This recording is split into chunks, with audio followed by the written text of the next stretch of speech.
So what do you say about somebody like this who really seems to think he's God? Is this something we should laugh at? Should we laugh at him? Because he's walking around saying that he's Christ, reincarnated. I had an interesting couple of minutes. Well, it was a little more than that. I've been trying to understand a certain Lord Stephen Christ. I did a little parody of him. That was me. Looking rather rugged. I had a 5 p.m. shadow, or whatever they call it. No, it's an interesting. There's an interesting personage on YouTube, and I believe he also has a video blog. Interesting person. I'm not even going to try to understand. You know, he seems to genuinely believe that he is the reincarnation of Jesus Christ.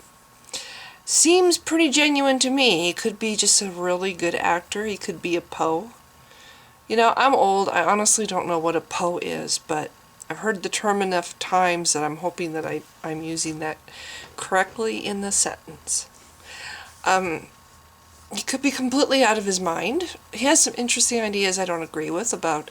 See, I'm not a real huge... well, let's just say I know enough about astronomy to know that the universe is unbelievably huge, and it is in outer space. And he has theories about the Earth that... I don't know if I videotaped a few little clips from his videos to maybe possibly interject throughout. I haven't quite decided what I'm going to do with my video here yet, but I might not too. So if I don't, and you're curious to know what his explanation of what the Earth is, he basically says the Earth is not a planet, and it's almost like if you have a hollow glass sphere. And the inside, imagine you know, I don't know if you have to be an old Trek fan to get this analogy. For the world is hollow and I have touched the sky is one of the episodes in Star Trek. And I can't remember the name of the planet. Well, it wasn't a planet. It was actually a spaceship. Anyway, they were living inside. And the sky was actually... the top of the ship, and it was just made to look like a sky. That's the idea. I mean, if you imagine that everything that you see in the sky above you is inside the Earth, you're basically standing on the inside of the surface of the Earth, not the outside of the surface of the Earth. And in the inside, things are basically above your head, are rotating around. Yeah, anyway, I don't know this enough to explain it properly. I suggest anybody who's really interested in knowing what he is actually very fascinating, and it would make an incredibly great science fiction story. You know, there's definitely the premise. You know, it's. I don't know if it's been done before. I've never read the books Ringworld. I think I don't know if I think Larry Niven wrote those, and I do think Ringworld happens on the rings outside of a planet. So never mind. That's a bad analogy. But anyway, it just his explanation sounds like world building, like maybe a science fiction writer would do before they try to put together a book. Okay, well this is the way this particular planet or universe is put together. Because before you do any proper, I'm not really, I've never published anything. I've written 2 books, but I've never published, so I'm very much a novice when it comes to writing. But from what I've learned, the first thing you really need to do as a writer is to world build. You need to come up with basic laws, that basically rule the planet. You know, like we have gravity. Your planet would have gravity too, maybe not as I'm trying to think of the word. Maybe it wouldn't be as much gravity, or maybe it would be more. And everybody's really short. But anyway, so he's got some interesting ideas about astronomy and about the planet Earth. He doesn't call it a planet at all. It's like the receptacle that holds the universe inside it.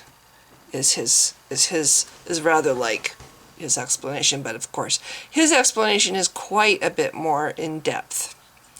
So I don't agree with all that. I believe in outer space. I believe that the universe is massive and that the Earth is just one tiny grain of sand on a really big beach. The Earth is an insignificant little grain of sand around a little insignificant flicker of light, and that the universe is so incredibly huge, and really we are all very insignificant. I don't believe in God. I don't believe that, all this majesty was made just for humans. I just don't believe it. But anyway, that's not the point of the video. The point of the video is, what do you make of this guy? Not only did I didn't watch all his videos. I just watched maybe 4 or 5. I didn't watch them all straight through. But one of the things that interested me were the comments underneath his videos. A lot of people, obviously skeptics.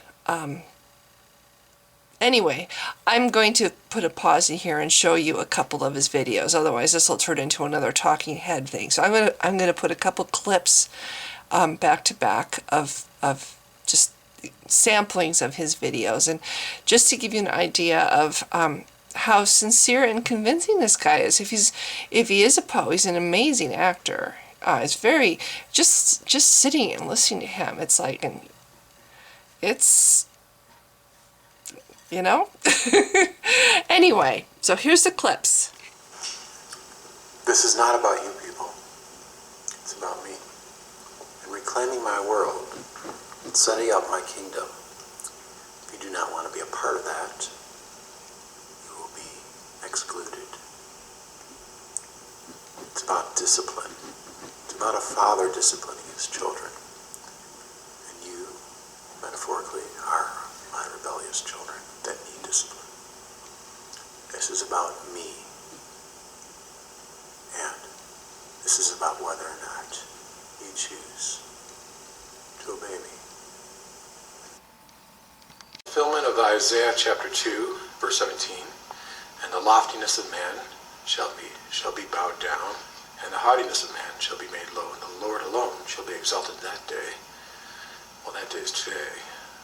I made a Facebook header graphic in which I said, if you do not want to be below me, please unfriend me.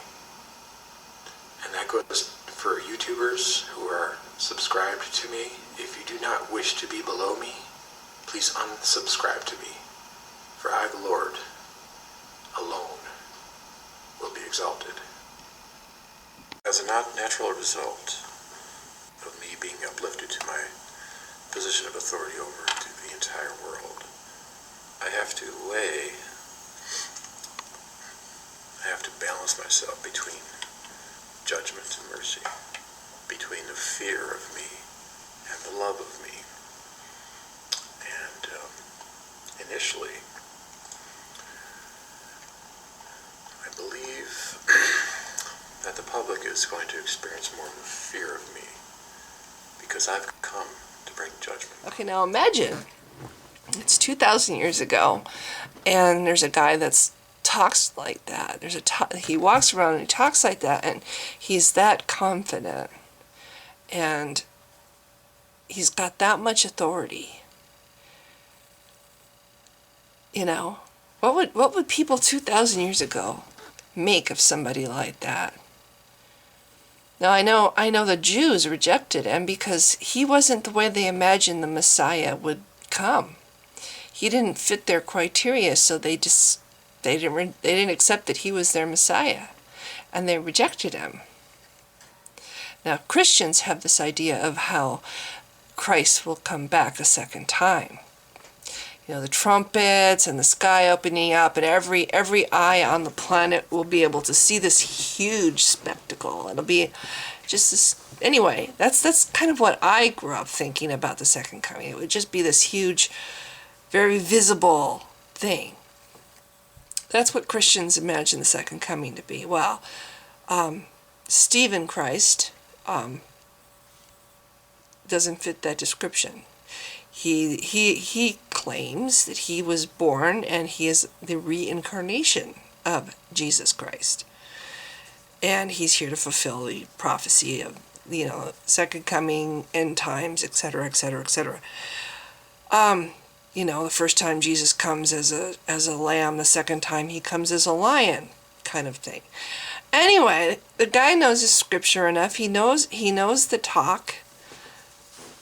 Watching his videos is kind of convincing. I can see how 2,000 years ago, somebody with the same kind of conviction that this guy has could have swayed people to believe that he was the Son of God. Anyway, I don't really think that Jesus Christ ever existed because there's no evidence for him at all. And because I've read enough about how Christianity started to know that the original Christians were not, they did not believe in a historical Jesus. So, anyway, I guess my point of this little video is, it's just funny. What if, people are like, okay, well, this guy's a crackpot. This guy's, he's phony. He's fake. Whatever. The real Jesus is coming. Blah blah blah. The funny thing is, how do you know, Christians, that this isn't the real guy, and the guy 2,000 years ago wasn't? It's so funny. The Jews are so stuck on their idea that when Jesus allegedly came, which I don't think he did, but according to the story, they rejected him. Now here again, we have somebody proclaiming to be a reincarnated Christ, and people are on YouTube rejecting him and calling him crackpot, saying he's crazy. What if he really was? And here the Christians are rejecting him, because it's not exactly how it's described in the Bible, written by Bronze Age primitives. So anyway, just food for thought, I guess. As far as I'm concerned, Lord Stephen Christ, it's very important that you use his title, is certainly more real than anything else. He's more real than God, and he's more real than the guy 2,000 years ago that was walking around allegedly.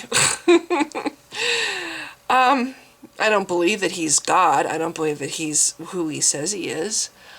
But he is certainly more real than these other things. And who's to say?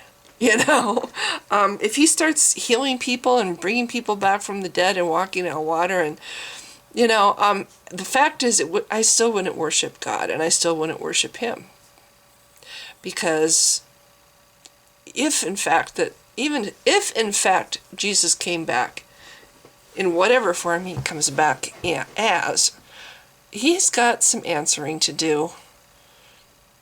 He's God. He's part of God.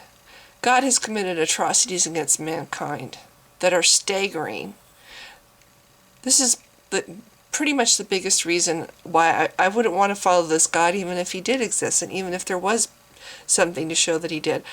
I'm not going to follow a God out of fear. I'm sorry, but you can bully me until the hell freezes over. Literally, I'm not going to love something that's a bully. I'm not going to love something that torments people for the crime of not being able to believe. So, if Lord Stephen Christ is in fact the reincarnated Jesus, and he can answer my questions as to why God has committed the atrocities he has, even though despite he says, "Thou shalt not kill." But right now, I don't see anything redeemable about this God, and I wouldn't follow him. And this guy kind of says the same stuff. He's talking about getting people to fear him, and all the sinners that are going to end up burning, it's like, you know what? I don't believe that there's such a thing as sin. There's doing good and doing bad, and consequences that come from either one. And when you die, you're dead. And calling it a sin and putting people in fear of dying and in fear of possibly having this horrible consequences after they die, when they're just going to die and cease to exist, but it just means that during their entire lives they're living in fear all the time. And I don't agree with that. So anyway, I think he's an interesting character, person. I think he's got what I find redeeming about him is he has a great sense of humor. I put a parody up last night, and he didn't come back all upset. He was laughing. He thought it was funny, and he seems like a real cool guy. I don't know, if he does have some mental problems or if he really is who he says he is, but he seems like a real cool guy. When I was a Christian, I read this book called Imitation of Christ, which I think far and away is more a valuable read than the Bible. The Bible's a piece of, sorry. In Imitation of Jesus, or maybe it's In Imitation of Christ, excellent book. It's very hard to read. It's like reading little poems, and it's very profound. But that to me was that was a good thing to read. It's just basically how to be a good person, and so yeah, I forgot what I was saying now. Oh yeah, the whole thing about when I was a Christian, just trying to be a good person. That was basically what I thought it was all about. Trying to walk live my life thinking, what would Jesus do? And that's what it seems like this guy is doing. So, I think it's wrong that Christians are bashing him because, they don't know. Bottom line, they don't know any more than anybody else knows. And who's to say? But,